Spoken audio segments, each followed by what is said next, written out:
Let me ask you one question. There's a new ad that has come out, a group called Let Freedom Ring, I believe is the name of it. And it shows the president of Egypt, Morsi, and his past positions on Israel and Jerusalem and some other controversial things. And there's an issue of funding Egypt further. Let me run this ad. Here's a Muslim Brotherhood rally for their new Egyptian president, Mohamed Morsi.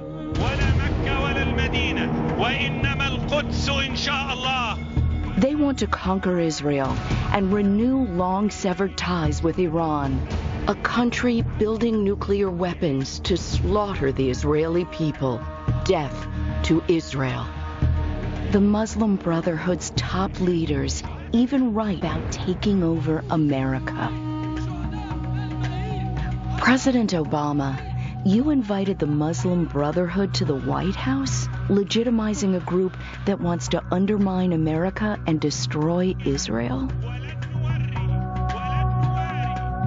You sent them $1.5 billion of our taxpayer dollars?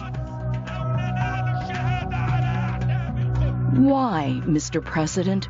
Why? Now, that's the president of Egypt. Why are we not meeting with Prime Minister Netanyahu, but the president has time for this guy? $1.5 billion in aid, $73 billion over the course of a couple of decades. And I just want to know, why would we meet with a guy who has said all these outrageous things in the past, Senator DeMint? It's hard to explain. I mean, we've spent decades, Sean, building a strong relationship with Egypt, and there's a peace treaty between Egypt and Israel that has lasted a long time. And we all fear now, with the Muslim Brotherhood in charge, that we may be losing that. Of course, the administration is trying to make the best of what appears to be a bad situation, but it doesn't look good right now. But I don't think we should give up on Egypt. We really can't afford to. So you would? Do you support that? Do you support? I want to cut off all funding until they recognize Israel's right to exist, that he denounces his past comments. Is that fair? I think our foreign aid should be conditional, Sean, and that's something that we've been working on here in the Senate to get legislative language that would Senator make Corker? all foreign aid conditional. Yeah, Sean, first of all, I do agree that we need to slow down and we need to we want the right results with this aid. I will say that $1.3 billion of the aid that we send to Egypt is directly tied to the Camp David Accord, and so it's actually in Israel's interest that we continue this relationship with Egypt. And I don't see it. Well, they will tell you that. I think that, again, we need to slow down.